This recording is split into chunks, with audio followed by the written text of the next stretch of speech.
প্রধানত দেখা যায় যে জরায়ুর জায়গাটিতে বা যোনিপথের যে জায়গাটি রয়েছে সেখানে কিন্তু হালকা পরিমাণে ব্যথা অনুভূত হতে থাকে। তবে এই ব্যথাটি কেন অনুভূত হয়?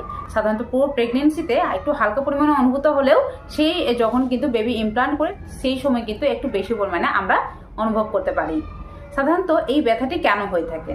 তো দেখো, যখনই কিন্তু আমরা গর্ভধারণ করি ঠিক তখনই কিন্তু স্বাভাবিকভাবে আমাদের যে বেবি কিন্তু ইমপ্লান্ট হতে শুরু করে জরায়ুর জায়গাটিতে, সেই সময় কিন্তু ইমপ্লান্টের সময় আমাদের যে জরায়ুর জায়গাটি রয়েছে সেই জায়গাটি কিন্তু হালকা পরিমাণে ক্রাম্প করতে পারে বা একটু পরিমাণে ব্যথা অনুভূত হতে পারে।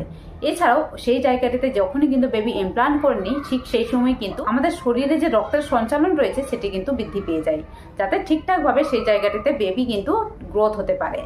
তার জন্য কিন্তু আমাদের যে জরায়ু জায়গাটি সেই জায়গাটিতে বেশি পরিমাণে ব্লাড সঞ্চালনের ফলে সেই জায়গাটি বেশি পরিমাণ ইনসেনসিটিভ হয়ে যায়।